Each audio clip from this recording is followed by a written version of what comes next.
추석 연휴를 잘 보내고 계신지요? 예전에 추석이 되면 저희 아버님이 장남이라서 삼촌들이 좀 일찍 오고 또 고모들이 좀 늦게 이렇게 우리 집에서 다 모였습니다. 송편과 과일 또 각종 전을 먹으면서 서로 대화를 나누고 또 고향 사람들이 저희 할머니를 덕동댁이라 이렇게 불렀습니다. 그러니까 고모부들 중에 한 분이 우리 덕동계를 만들자 하면서 회비도 모으곤 했습니다. 해마다 명절이 되면 할머니께서 아침 일찍 문 밖에 나가서 삼촌 가정 오기를 기다리곤 하셨습니다. 자, 그런데 할머니가 돌아가시자 온 가족의 구심점이 그냥 사라지고 모임 자체가 시들해졌습니다. 삼촌 가족만 잠시 방문했을 뿐 그것도 점차로 줄어들 가는 것을 보았습니다. 오늘은 이삭이 죽은 후에 그의 아들 되는 에서와 야곱의 행적을 통하여 하나님께서 우리에게 주시는 메시지가 무엇인지를 살펴보고자 합니다. 오늘 본문에는 먼저 에서의 족보가 언급이 됩니다. 현대인들에게 족보하면 뭐 지루하다, 그게 뭐 볼 거나 있나 이렇게 생각되겠지만은 창세기가 기록될 당시의 족보는 굉장히 중요했습니다.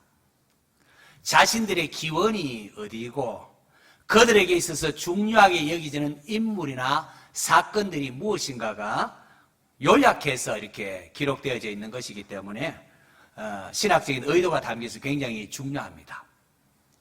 우리는 에서의 족보를 통하여 에서가 3명의 아내를 두었고 5명의 아들들을 낳았구나라는 것을 알 수가 있습니다. 이 에서가 5명의 아들들을 낳았는데 이들은 하나님께서 아브라함과 이삭에게 너와 네 자손에게 이 땅을 주리라 했는데 그 땅인 가나안 땅에서 그들이 태어났습니다. 그런데 6절에 보면은 에서가 이 약속의 땅을 버리고 다른 곳으로 갑니다. 6절 보시면은 에서가 자기 아내들과 자기 자녀들과 자기 집의 모든 사람과 자기의 가축과 자기의 모든 짐승과 자기가 가나안 땅에서 모은 모든 재물을 이끌고 그의 동생 야곱을 떠나 다른 곳으로 가서니라고 했습니다. 에서의 행보에 보면 온통 자기라는 호칭이 가득합니다. 자기 아내들과 자기 자녀들과 자기 집의 모든 사람과 자기의 가축과 자기의 모든 짐승과 자기가 가나안 땅의 모든 재물을 가지고 그렇게 말합니다. 오늘 저와 여러분은 나에게 주어진 것을 어떻게 인식하고 있습니까? 사람이 성공하고 잘 되면은 그만 자신을 높이고자 하는 그런 경향이 있습니다.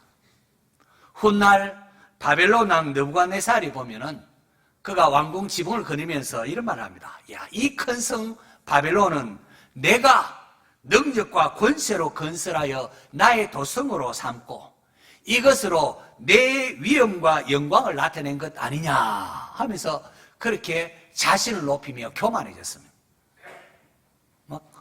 느부갓네살 제위 때 보니까 군사력도 강해졌고 건물도 웅장하게 짓고 하니까 그만 자기가 잘나서 그렇다고 하면서 자기의 위엄을 나타낸 것 아니냐 하면서 교만했습니다.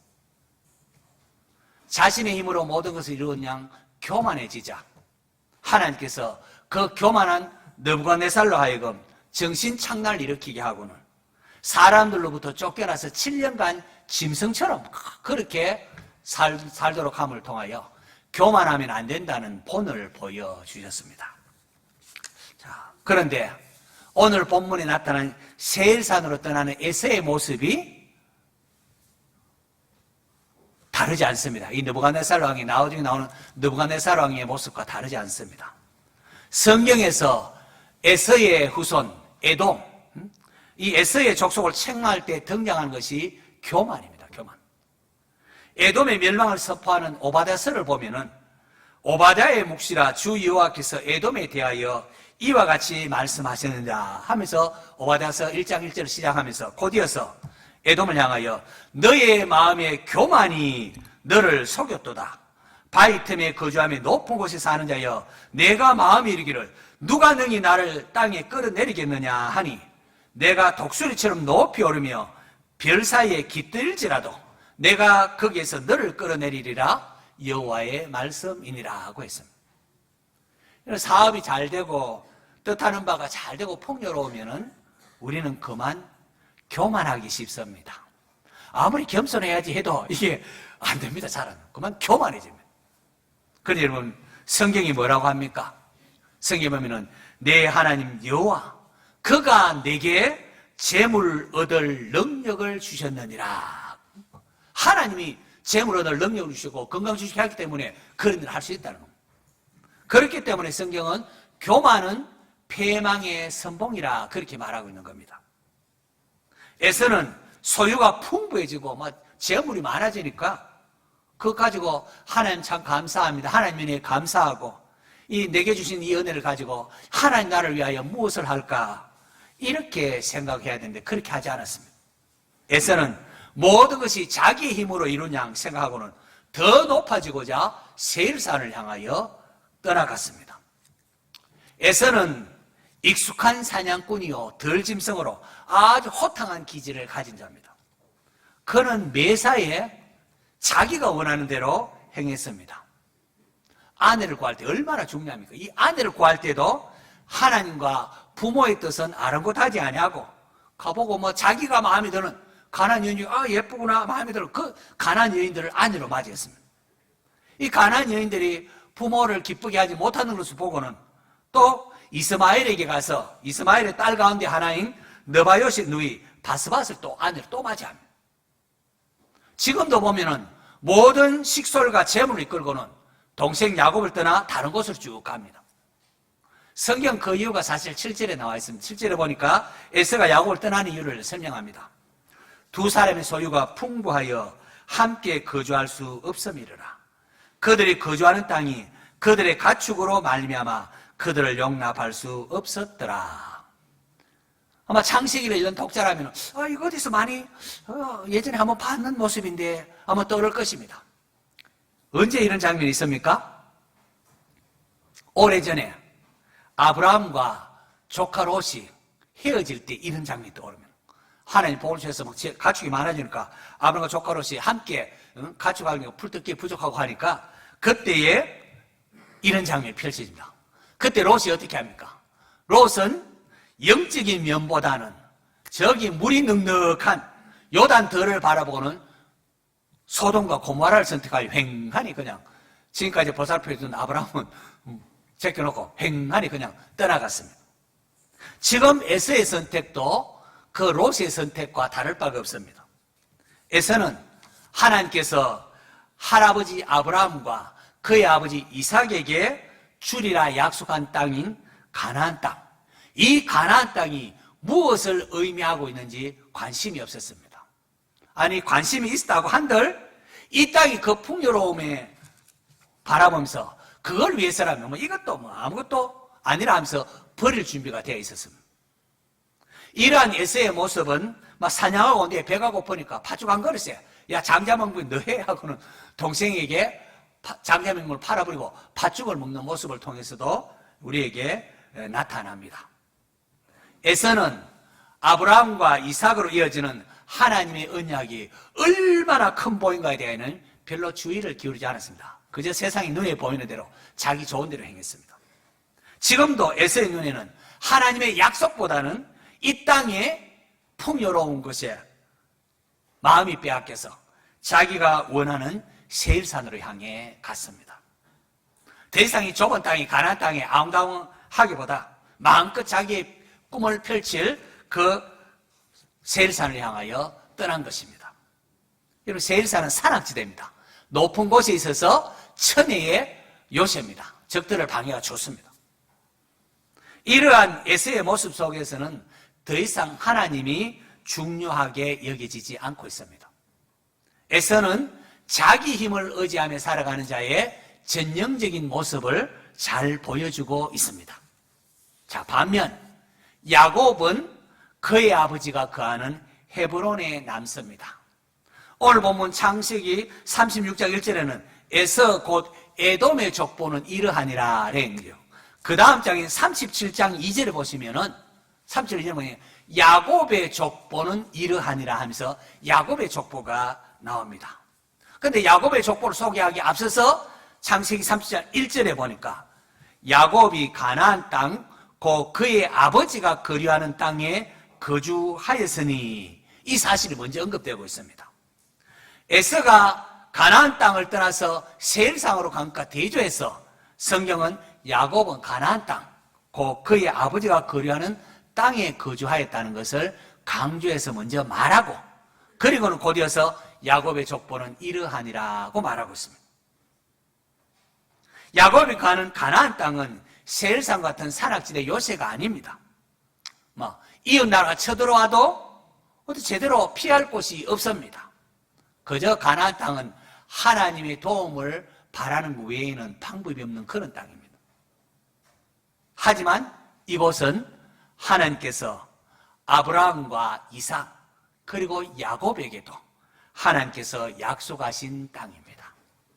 다시 말해서 야곱은 하나님께서 그의 조상에게 주리라 약속하신 가나안 땅을 소중하게 여기며 그것을 붙잡았다는 겁니다.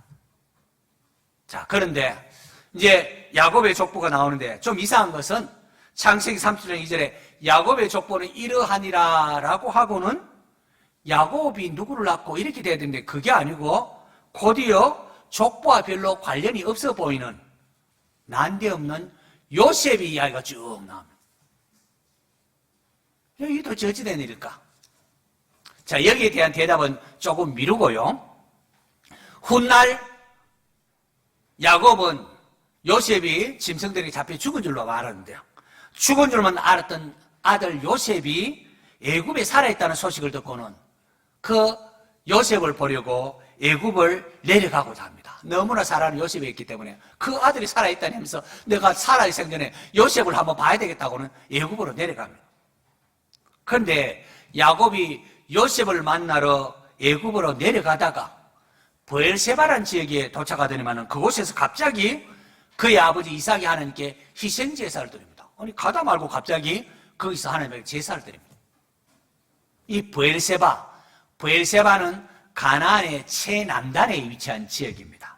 그거 지나가면 이제 가나안 땅을 지나가게 됩니다. 왜 그랬을까요?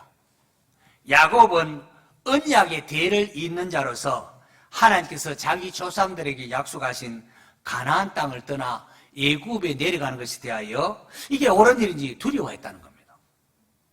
그래서 그 밤에 하나님께서 희생제사를 드린 야곱에게 하나님이 나타나십니다. 그리고는 야곱아 애굽에 내려가기를 두려워하지 말라.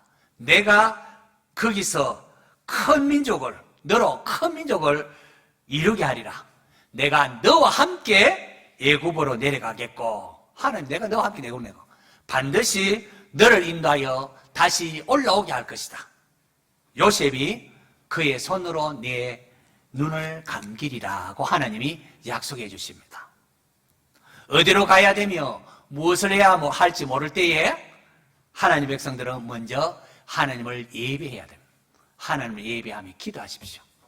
그러면은 하나님께서 여러분의 갈 길을 인도해 주실 겁니다. 성도 여러분, 저는 지금 에서가 세일산을 떠난 것과는 달리 야곱은 하나님께서 약속한 가나안 땅을 소중히 여겼다는 것을 말씀을 드렸습니다. 오늘 저와 여러분은 무엇을 소중하게 여기며 살아가고 있는가 돌아보셔야 됩니다. 앞서 야곱의 족보는 이러하니라 하고는 성경이 난데없이 요셉 이야기가 나온다고 했습니다. 왜 이럴까? 왜 이런 요셉 이야기가 나올까? 특별히 이것을 통하여 성경이 우리에게 무엇을 말하고 있는 것일까? 여러분, 요셉의 이야기를 통하여 우리는 야곱이 약속의 땅을 소중하게 여겼다고 해서 그의 가정이 더 윤리적이며 훌륭한 것은 아니었음을 우리가 알 수가 있습니다. 야곱이 약속의 땅을 소중히 여겼는데 그렇다고 해서 야곱이 에서 가정은 다른 가족보다 그 가족이 하나님 보시기에 윤리적으로 다른 사람 보기에 윤리적으로 훌륭한 것은 아니었음을 알 수가 있습니다. 요셉이 이복 형들이 잘못한 것들 알지 않습니까? 그걸 또 요셉이 아버지한테 이르기도 하고, 이런 요셉에 대하여 형들 이복 형들이 미워하면서 저놈 미워서 죽이려고 하다가 애굽에 팔고 하는 이런 모습이 나옵니다. 그런데 놀라운 것은 약속의 땅을 선택한 하나님의 백성, 약속의 땅을 선택한 야곱의 가정에는 하나님의 간섭하심, 다시 말해서 정금같이 다듬으시는 하나님의 손길이 있다는 겁니다. 다른 사람보다 윤리적으로 대단히 훌륭치는 않다 할지라도 거기에는 하나님의 손길, 하나님 다듬이는 손길이 있답니다. 사도 바울은 이 사실을 이렇게 고백합니다. 우리가 알거니와 하나님을 사랑하는 자고 그의 뜻대로 부르심을 입은 자들에게는 모든 것이 합력하여 선을 이루느니라. 할렐루야. 자, 이제 여러분한테 한번 묻고 싶습니다. 여러분은 내 마음대로 살고 싶습니까? 아니면은 하나님께서 여러분을 다듬어 주시기를 원하십니까? 여러분 어느 것을 원하시고 어느 게 더 좋은 것일까요? 에서는 전자의 길을 택한 사람입니다. 에서는 자기 마음대로 살고 싶었습니다. 그래서 자기가 원하는 대로 또 행동했습니다. 그래서 결혼도 자기가 마음에 드는 이방 여인을 아내로 맞이했습니다. 또 자기 마음대로 세일산으로 가버립니다. 그에게는 하나님보다도 내 뜻, 자기의 뜻과 자기의 생각이 더 소중했던 사람입니다. 결국 이러한 에서의 후손, 즉 에돔은 훗날 하나님의 심판을 받아서 철저하게 무너지고 맙니다. 반면 야곱은 후자를 택한 사람입니다. 그는 하나님 주시는 복을 사모했고 그것 받으려고 몸부림을 쳤습니다. 야곱은 결혼도 무척 늦게 했습니다. 부모님의 말씀에 따라서 자기 동족 중에 아내를 얻기 위하여 바다나람으로 갔고 거기서 외삼촌에게 속아서 14년 동안 아내를 얻기 위해 14년 동안 외삼촌을 섬기면서 눈물의 떡을 먹어야 했습니다. 하나님은 야곱을 오랫동안 남을 섬기는 연단을 시킵니다. 그렇게 함을 통하여 하나님만을 의지하는 이스라엘이 되게 하시고 그리고 온 인류를 구원하는 축복의 통로로 야곱의 가족을 사용을 하십니다. 성도 여러분, 지금 내 삶이 힘들고 어렵다고 해서 하나님 나 좀 내버려 두세요. 내 마음대로 살겠습니다. 그렇게 한거하고 있지는 않습니까? 그렇지 않습니다, 여러분. 우리 하나님은 어떠한 분이십니까? 독생자까지 내어주신 하나님이십니다. 그 하나님께서 무엇이 아까워서 우리에게 때로 어려움을 허락하겠습니까?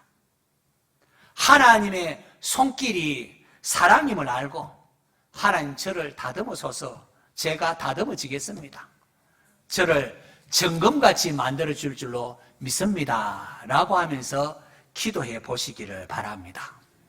하나님이 여러분을 얼마나 사랑하시는지 점차 알아갈 것입니다. 하나님 결코 여러분을 실망시키지 않으십니다.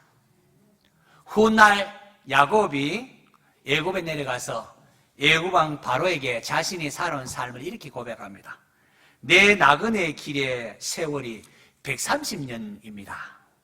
내 나이가 얼마 못 되니 우리 조상의 나그네 길에 연조에 미치지 못하나 험악한 세월을 보내었나이다. 험악한 세월, 고생 많이 했다는 거예요. 험악한 세월을 보내었나이다. 그러면서 야곱이 바로에게 축복을 합니다. 여러분, 바로가 누굽니까? 온 세상을 호령하던 당대 최강대국의 왕입니다. 애굽의 왕입니다. 그런데 이 높은 바로가 야곱을 축복한 게 아니라 늙은이 야곱이 대제국의 왕인 천하를 호령하는 바로에게 축복을 합니다. 히브리서 보면은 논란의 여지 없이 낮은 자가 높은 자에게 축복을 받느니라. 근데 누가 누구에게 축복했다고요? 늙은이 야곱이 대제국 애굽의 바로에게 축복을 합니다. 이게 무슨 뜻일까요? 세상에 아무리 권력이 대단하고 아무리 좋은 것을 많이 가졌다 하더라도 하나님이 주시는 영적인 복과는 비교할 수 없다는 겁니다. 바로가 아무리 대단하고 권력이 많고 할지라도 하나님이 주시는 복, 영적인 복을 가진 사람들에 비하면 한참 아래라는 거죠. 훗날 모세가 보여준 믿음도 바로 이런 겁니다. 믿음으로 모세는 장성하여 바로의 공주의 아들이라 칭함받기를 거절하고 도리어 하나님의 백성과 함께 고난받기를 잠시 죄악의 낙을 누리는 것보다 더 좋아하고 그리스도를 위하여 받는 수모를 애굽의 모든 보화보다 더 큰 재물로 여겼으니 이는 왜냐하면 상 주심을 바라봄이라. 뭐가 더 중요한지를 알았다는 겁니다. 뭐가 더 큰 상임을 알았다는 겁니다. 바로의 공주의 아들이라 칭함받는 것과 하나님의 백성과 함께 고난받는 것, 그리스도를 위하여 받는 수모와 애굽의 모든 보화, 이게 서로 대조하고 어느 게 더 좋은 거냐? 대조시키고 있습니다. 세상 사람들은 이 땅에서 지위가 높아지고 권력을 가지게 되고 재물을 많이 모으고 돈 많고 건강하게 오래 살면 이야, 저 사람 참 복받았다, 그렇게 합니다. 물론 하나님이 주신 축복 가운데 하나일 수가 있습니다. 하지만 아무리 높은 지위에 오르고 권력을 가졌다고 해도, 아무리 재물을 많이 모으고 건강하게 오래 산다고 해도 그의 인생이 하나님을 알지 못하면은 성경은 어리석은 자여, 성경은 그의 인생이 가장 허무하고 불쌍한 사람이라고 말하고 있습니다. 반면에 비록 가난하다고 할지라도 또 몸도 아프고 할지라도 하나님을 알게 되면은 그는 영생을 소유한 자요 복받은 자라고 성경은 말하고 있습니다. 여러분은 에서와 야곱 둘 중에 어떠한 삶을 선택하겠습니까? 내 고집대로 살고자 하는 마음과 하나님의 다듬으시는 손길을 기대하는 마음, 여러분 둘 중에 어느 것을 원하고 있습니까? 어느 걸 원합니까? 어떻게 지금 살아가고 있습니까? 저는 여러분의 선택에 하나님이 있기를 원합니다.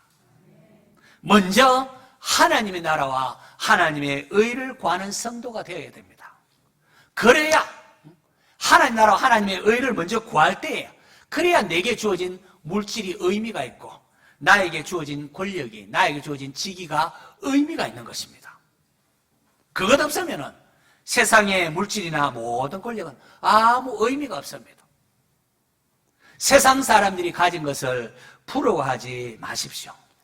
믿는 성도들에게는 세상 사람들과는 비교도 할 수 없는 엄청난 훨씬 귀한 복이 주어져 있습니다. 악인의 형통보다도 때로 힘들더라도 하나님의 손길을 더욱 사모하는 성도 되시기 바랍니다. 아무리 세상 좋아 보여도 하나님 잃어버리면 가장 불쌍한 존재가 됩니다. 여러분 신앙 잃어버리면 뭐 세상에서 내놓으라 한들 소용없습니다. 소용없습니다. 반면에 내 삶이 좀 힘들고 어렵더라도 그 와중에도 하나님을 붙잡으면 거기에는 희망이 있고 내세의 복이 약속되어 있습니다. 추석 명절을 맞아서 많은 분들이 고향을 오고 갑니다. 여러분이 어디 가서 무엇을 하든지 간에 하나님께서 약속하신 가나안 땅, 천국을 잊지 마시기를 바랍니다. 늘 우리 마음속에 천국에 대한 소망이 있어야 됩니다. 무슨 직장 뭘 하든 간에 내 마음속에 하나님 주시고자 하는 가나안 땅, 천국에 대한 소망을 가지고 살아야 됩니다. 세상에서 뭐 내려라 성공했다고 그냥 하나님 잃어버리면 없고 내가 그래도 이만큼 노력해서 이루었다, 교만에 빠지면 안 됩니다. 그렇게 하면 안 됩니다.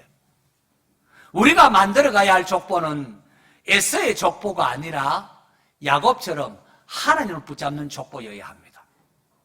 아무리 에서의 후손이 번성하고 대단한 왕을 배출했다고 할지라도, 이스라엘에 아직 왕이 없어도 뭐 에돔 지역에는 왕 막 배출한다 할지라도 하나님을 떠난 인생의 종착지는 결국은 영원한 멸망입니다. 그렇게 힘들고 어려워도 야곱처럼 하나님이 약속하신 가나안 땅 천국을 바라보면서 믿음의 자리를 지켜야 합니다. 신앙 버리면 안 됩니다.